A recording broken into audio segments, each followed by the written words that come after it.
Before I review this sword here, a short disclaimer. I bought it using my own money. No one has asked me to do this review and no one is most definitely not paying me to do it. I'm just hoping someone would. For my background, I am a HEMA instructor and I also take part in competitions, both in fencing and cutting. I also have a general interest in antique longswords and sword typology. All in all, I have quite a good idea how these kinds of swords are used in modern times and in historical times.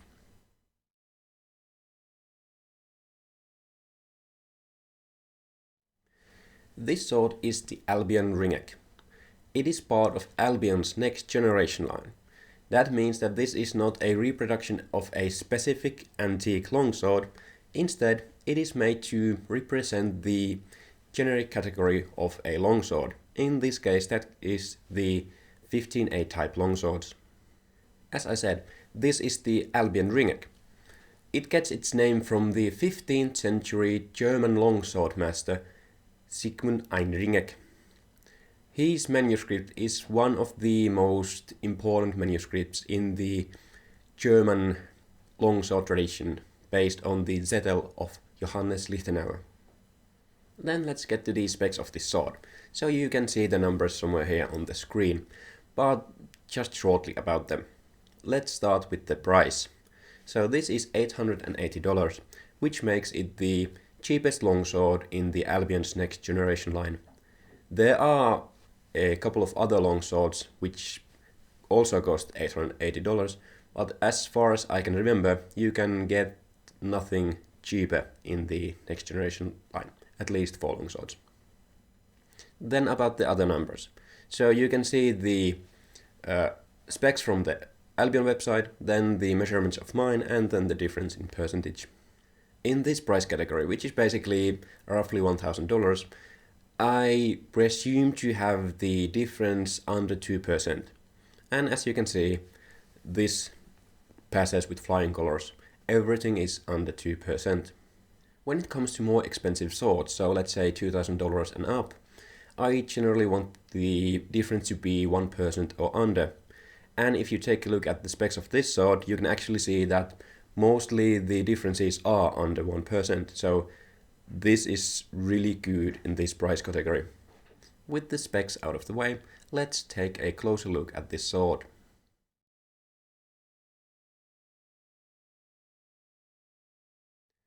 So let's start the closer look at the bean. The only thing I can say about the bean is that it's pretty much perfectly made. You can see it, you can't feel it. It's just like it wasn't there. If I didn't know this was a bean sword, I'd presume it had a screw on a pommel, which it doesn't have. This is a bean sword. Then the pommel. So the metal grip components, those being the crossguard and the pommel, are made out of mild steel. The pommel on this sword is of a type T, which basically just means that it is a sand-stop pommel. In this specific case, this is a faceted sand-stop pommel instead of a smooth pierced type sand-stop pommel. As with the bean, the pommel is extremely well made. All of the lines on the pommel are straight and crisp, but they are not sharp, so you won't be feeling them on your hand if you are holding the pommel. The pommel also has the basic Albion satin finish, which is again made extremely nicely. All in all, the pommel is completely symmetrical and extremely well made. Then the grip. As with almost all of Albion's swords, it has a wooden core and then a leather covering. The leather has the normal Albion texture on it. It is made so that when the leather is glued on the core, it is then wrapped over with cord. After the leather dries, the cord is then removed and it has left the texture on the leather. As with every other Albion sword I have handled, the leather work is really nicely done. The texture is really even and you can't even really find the seam of the leather. If I really try to, I can make it out, but even from a distance of just half a meter you can't really see it and you can definitely feel it. The transitions to the pommel and the crossguard are also very nicely done. There's the third part of the leather there, sure you can feel the transition, but you can't fit your fingernail under it or anything like that. And most definitely there is no loose leather or anything like that. Then the shape of the grip. So as you can see, it's of the wasted variety. So basically it thickens up to the middle portion and then really aggressively narrows down for the latter portion of the grip. What is a bit different with this wasted grip is that the start portion is rather long when compared to the end portion. So as you can see, just the start of the grip is basically as long as the rest of the grip all the way to the high point in the pommel. This means that if you are holding the sword in two hands, you basically have to rest the end of your palm of your non-dominant hand at the base of the pommel. However, you really have more than enough space for your front hand, so you don't have to try and squeeze it too close to the crossguard. With a sense-stop pommel, this is not that much of an issue. As you can see, you can have a proper two-handed grip on the sword. However, as your non-dominant hand is basically holding a round shape, that being the end of the grip and the pommel, there is not that much ability to index the blade with your non-dominant hand. Basically, only your index finger and to some extent your middle finger are able to index the blade, as the start of the end portion of the grip is still flat enough for that.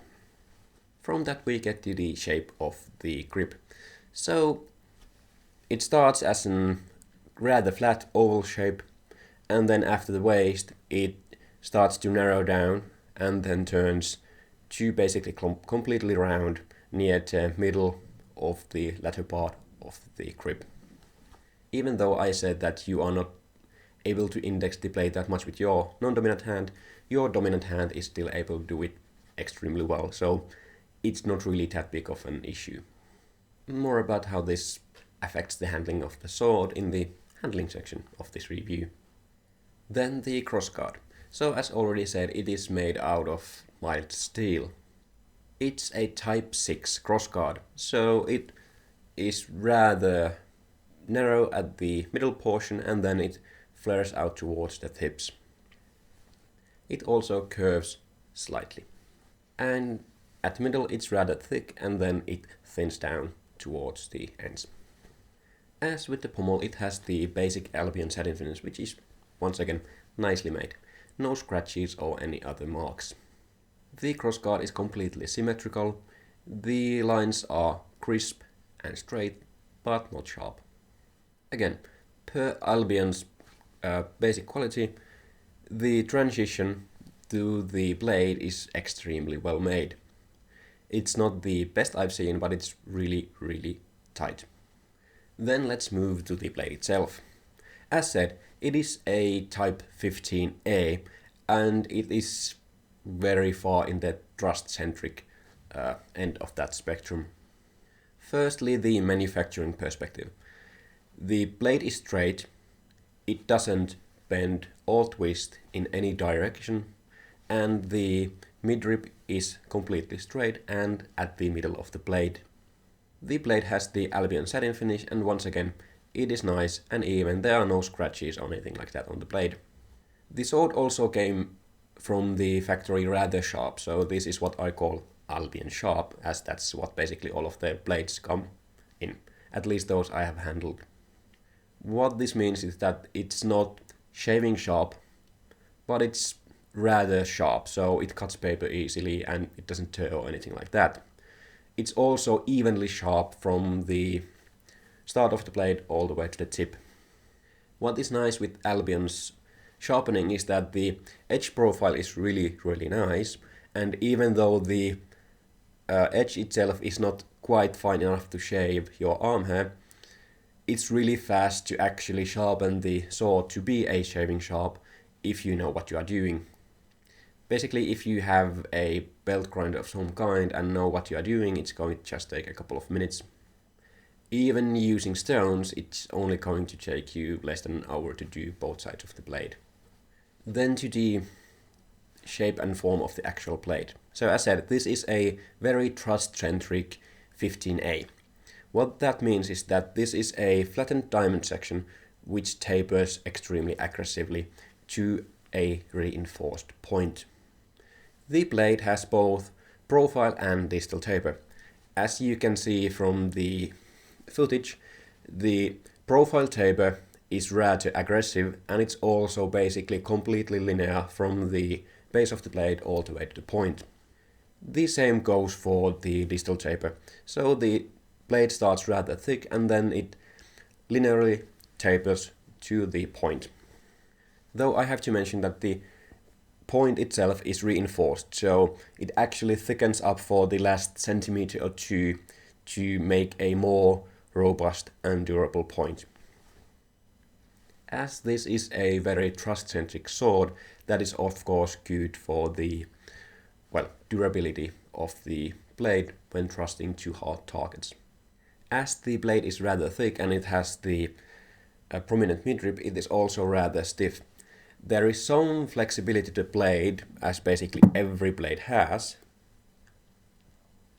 but as you can see, there's not much of it, and all the flex is basically at the end of the blade. As said already multiple times, as this is a rather thrust-centric sword, having the blade as stiff as it is a really good thing.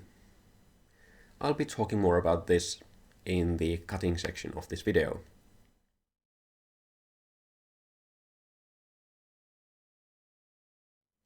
Then to the handling of this sword. As per usual, I've split this to 3 different parts. The first one being the basic handling of this sword, the second is using this as a training tool for cutting practice, and the last one is using this as a cutting sword with tatami. So basically, how good cutter is this? So, the basic handling. When you pick up this sword in one hand, it is quite heavy. So I was surprised how heavy it felt when I first took it out of the box. If you want to cut with this in one hand, it's rather cumbersome to move around. However, it is very easy to keep the point in line even with a single hand. As a thrusting sword, this is, I think, a rather good decision. For example, if you are on horseback and you think this as a miniature lance, it allows you to keep the point in line, ride on and then thrust on your targets and then retrieve the sword. However, if you want to use this in one hand as a cutting sword, let's say on foot with a shield, this is not really going to be a good choice for that. If you have a shield on this, rather think this as a rather short spear. When you add a second hand on the grip, the sword comes alive. It suddenly becomes rather nimble and easy to move around. Now you can actually use it as a cutting sword from the maneuverability point of view, so it's easy to move around, it's easy to make parries and then do transitions from those parries, or cut and then transition to parry. All in all, from a handling perspective, in one hand this is basically a dedicated thrusting weapon. So think it as a miniature lance or a spear. In two hands this is a proper cut and thrust sword, though how much you can actually use this for cutting, I'll come to that later. Then about the grip, just a bit. So as said, the front portion of the grip gives you a very good ability to index the blade, and from my experience that is enough. So the second hand is there basically just to allow you to move the sword around and give you a more secure grip, but the indexing comes from the front hand, and at least in my experience that is not an issue when it comes to cutting. So it's completely fine from an indexing perspective. Then from the perspective of using this as a training tool for cutting training. So this has some really good and rather bad things about it when it comes to a cutting training sword. Firstly, this is historically accurate, and in my opinion, if you are doing HEMA training, that is rather important. Secondly, this has a really nice sword wind, so it makes a loud and easy to hear sword wind. This allows you to practice even if there is some ambient noise around. Especially if you are training outside on your backyard or something like that, the sword wind in this sword is loud enough to be heard clearly.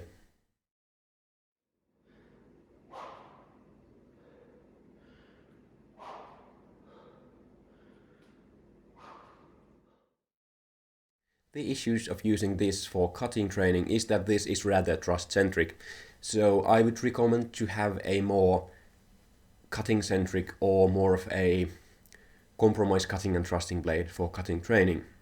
The second issue is that this is not actually that good of a cutter. As already said, this is a thrusting sword, which comes to the cutting tatami portion of this review, but for now let's just say that this is not that good of a sword for cutting tatami. What this basically means is that for a better training experience, if you are going to cut tatami in training sense, you should have a second sword to do that. And if you have a second better cutting sword to cut tatami in training sense, then you probably should use that sword for the practice part also. However, if you are not planning to cut tatami or are just going to do that really, really rarely, this can be still a good cutting training sword because it has a very, very nice sword wind. Then to the cutting portion. As already said, this is not really a good sword for cutting tatami, so it's basically a very thrust-centric cut and thrust sword. So this sword can definitely cut. I'm just saying that it is not easy to cut with it. The issue there is that you basically have to use more strength to compensate for the lacking cutting capability with this sword. If you are trying to learn from your cutting, it can be hard to actually read your mistakes from the tatami. Here is some footage of me using this sword to cut tatami. You can definitely cut better with it than I do, but as said, this is in no sense ideal sword for cutting.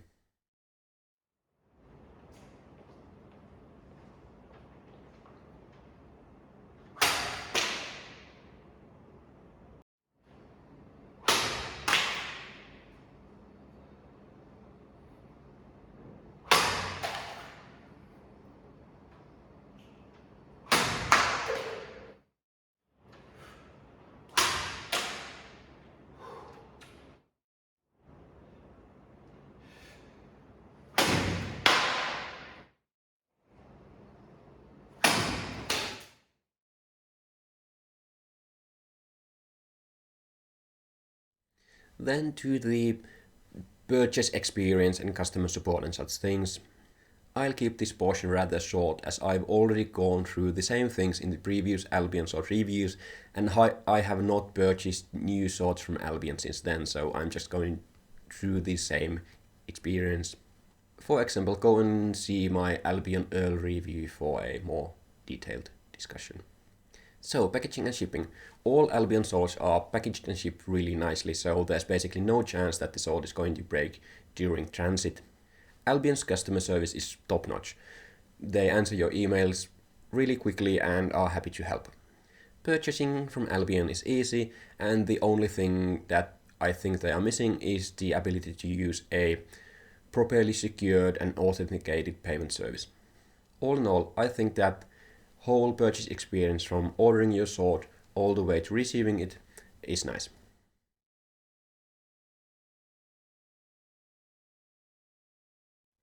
And finally the conclusions.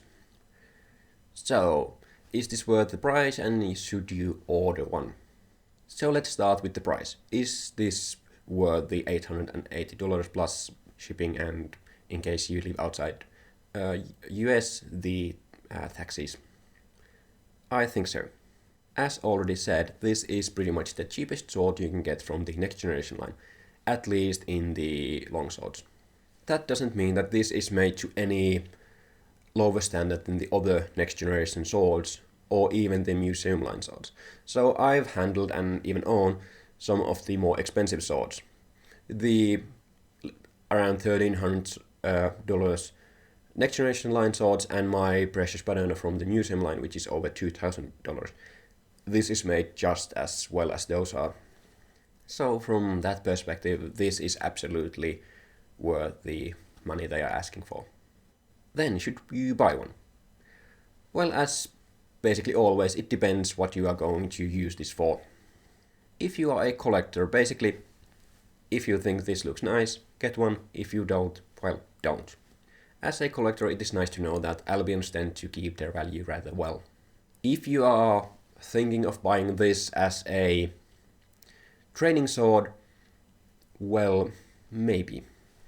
If you really like this sword and you are not planning to do much cutting with it, that is as in cutting media, yeah, sure. This is good for training as the sword wind is loud and this handles just fine in two hands in the sense of cutting.